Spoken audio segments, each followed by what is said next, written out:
business contest. It's quite an exciting day today. I've brought a wonderful person to watch for the future, actually, because I believe it'll be one of the trailblazers in the author zone, in the empowerment zone, and generally empowering and growing other people as well. I have by my side a young man, You Rotondwa, Masindi, the author of Letters Mentee, this young book writer. And we were talking earlier, and I said, no, what I love about the book is it literally reflects a letter. In a sense, when you think a letter, it's something that's short and delivers a message. And the book literally is just over 110 pages. So it's quite short and quite easy to read as well. And I love that about the book, and it shares so much within a short space or a short number of pages. And ladies and gentlemen, for a young clap in your room there where you're watching, let's clap for Rotondwa Masindi in our presence. Sure, Rotondwa. Okay, so this book here is called Letters Mentee.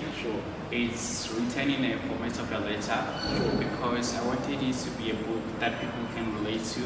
It's written in a very simple but yet powerful language. You know, I wanted people to be inspired when they read this book. So one thing that inspired me the most to make it in a format of a letter is because of the people that I was directing it to the young people.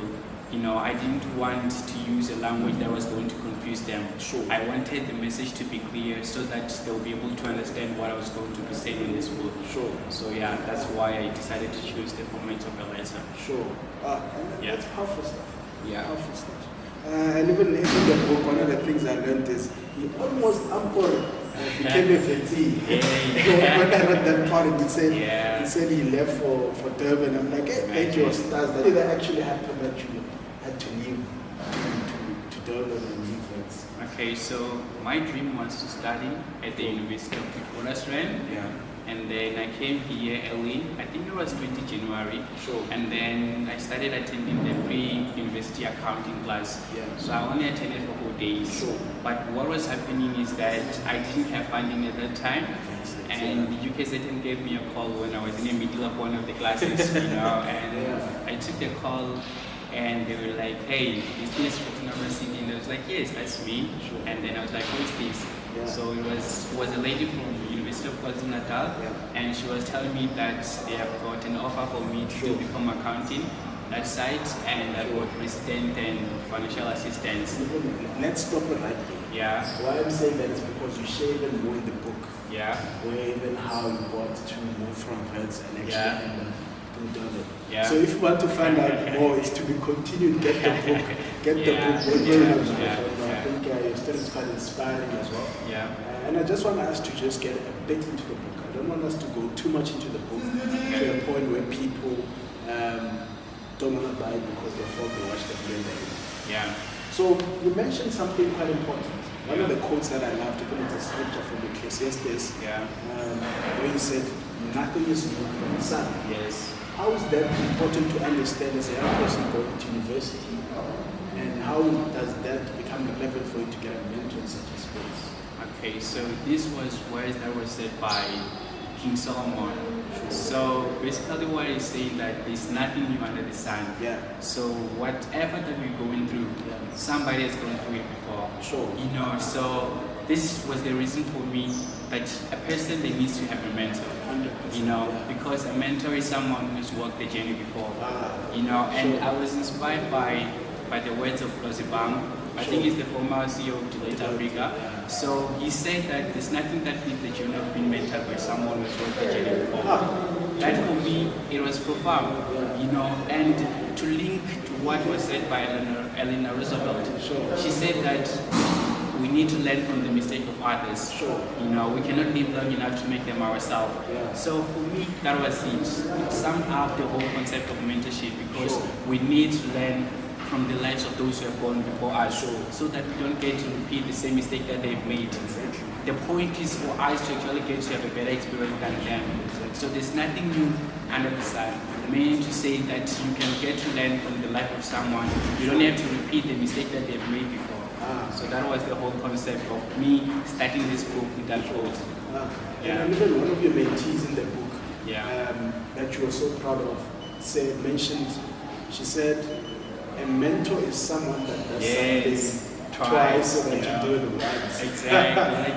And it's quite powerful, yeah. When I heard that from that lady, sure. I was so inspired to know that the impact is going out there. 100%. People are learning, sure. And that's the whole point of mentorship. That's why I'm a mentor, so that those people that I'm mentoring, they don't get, to experience the mistake that I've made. Sure. I want it to be a learning curve for them, not to work the same journey. I'm a firm believer that in life, no one wants to struggle with something that someone has gone through before. Yeah. So we need to learn from the mistake of other people. Exactly. Because people tend to fall for the mistake that generation and generation have made before. Sure. Which is not good. Sure. Why learn through pain when you can learn when everything is going well in your life?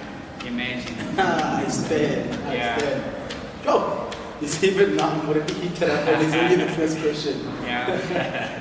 No, thank you very much for sharing that. And one of the things for me that stood out in the book, there's a chapter you shared even about your high school's journey, and you mentioned the quote that as students sometimes we tend to normalize bad situations. Yes.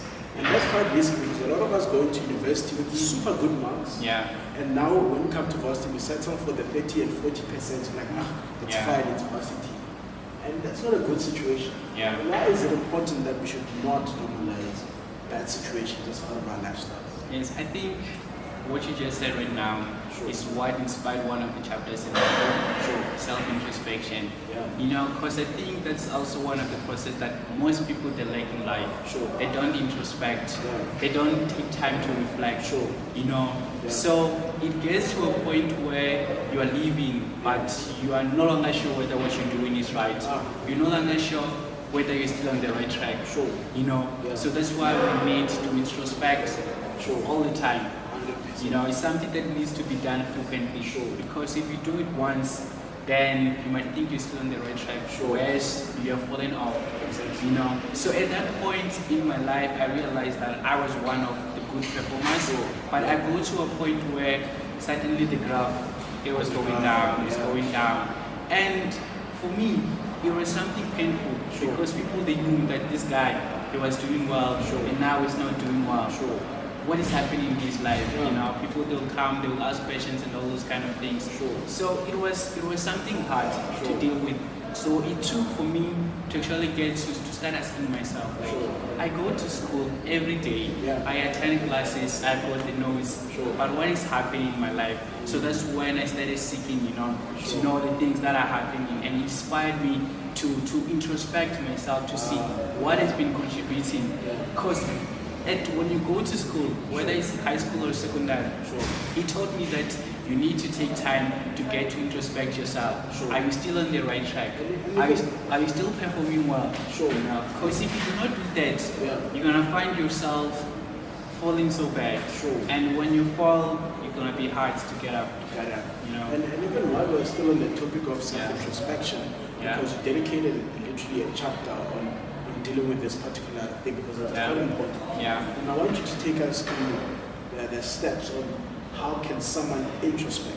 Because my thinking is, in your journey in university, especially when you come in, you find after you finish a semester, you finish a year, it's important for you to reflect on the year and to now build a new system of like, where do I need to improve for the next year, for the next semester, for the next course. What are the steps that one needs to take to go through the process? These are the steps that I show here on my book. So the first step, you need to identify the garbages that are weighing you down. So the garbages, they're all the bad things, that you've been doing. You need to identify them. If you fail to identify the things that are causing you to stumble or to perform so bad, then you won't know what to deal with. So firstly, you need to identify the garbages, and then secondly, you need to identify ways on how you can fight the garbage. So that's when it leads to a third step where I talked about finding a mentor. So you need to find someone who has gone the journey before. So that's somebody who's going to help you to deal with step number 2 because they went before you know, they've experienced whatever that you're going through at the moment. And then lastly, together with everything that you've learned from your mentor and from yourself as well, and other things that you've learned externally, and you can strategize on how you plan to execute, you know, the strategies that you have put in place. So that's the whole process of self-introspection. And basically, when I asked him to just go through them quickly, so that you get the book and learn each story under each part. Yes. Because every single thing that he mentioned about introspection is literally an expansion in the book. Yes. And for you to get more, my friend, you are sleeping if you don't have this book by now. It's a must-have book. It's a must-have. I think after you read your Bible as well, you must. This is what you student Bible to have. I know. No, and also, you know, I always get asked the question, Frank, you were doing your CTA this year, and I get asked a lot of times, it's okay, how do you manage to shoot for the YouTube channel? How do you manage to lead this organization and that organization? And I think the simplest answer I managed to find it in the book, where I think we share this common person, where he said sometimes we need to stop trying to manage time, and rather manage our activities. How important is that? Okay, so managing your activities is such an important thing. Because everybody they get to have 24 hours in a day. And I know, you know, people obviously they've got different schedules and different busy lives. But that doesn't give an excuse, you know. Still, with the time you have, you need to manage it very well.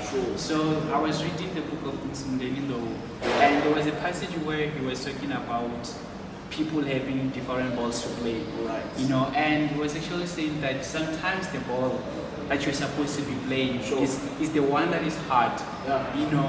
So even when it comes to activities, people they've got different attitudes when it comes to different things and different activities. Some activities they're easier to perform than others. You know, so in such cases, people tend to focus more on the easy stuff and leave the hard stuff. So even in school, people tend to focus on easy chapters, the things that they are good, and leave out things that they are not good at. You know, and they do not think that the things that they do not know, it might contribute a higher percentage in an examination. And I don't want to mention the story that you experienced. Exactly. I will keep quiet as well. You must read in the book the experience he had about the importance of managing activities instead of time. And as I've said, we all have 24 hours in a day. The most poorest of persons in the world and the richest guy in the world, we all have 24 hours. The activities in the 24 hours that matter. And you must make sure that you prioritize on the important activities. So make sure that each day when you wake up, you have your do or die goals for the day. And don't make them to be so much, you know, because when it's so much, it will become like, but I had so many things to do, so it's okay, I didn't achieve them. Overabundance creates inefficiency. Exactly. And you guys can also check out one video I did about your day starts the day before, where I mentioned the importance of planning your next day even today. But when you wake up the next day, you have a sense of purpose. And as Rotondwa has said, your sense of purpose is increased by your ability to have do or die goals in a day that are not too much for you to handle. And you're able to achieve and execute and become efficient. Powerful stuff. And that I'm inspired. I don't know about you guys. So, you had a story about not applying for a bursary. And in the book you mentioned it's simply because you just didn't have the marks you wanted, or at least the bursaries wanted, and therefore that's why you took that decision. And later we learned in the book you got funding somehow. You must get the book also. But I want to touch something important, someone moving from high school to university that they need to know. Is sometimes even our teachers contribute. We have 7 distinctions, they're all 90s. And we are told because you are performing so well, bursaries will come flying after you. My friend, it's a lie. It's a myth. Because an important thing, university needs funding you out. And if you're performing so well, you need to apply for bursaries. Don't just hope someday that a miracle will happen. How important is it to have funding to your institution of higher learning? Because it surely it's not for free. So it's so important because first of all, the tuition is very expensive. You know, so if you're coming from an an impoverished family where your parents are not working, Sure. then automatically the moment when you tell them that next year I'm going to university, Sure. what comes to them is how are we going to help our child, Sure.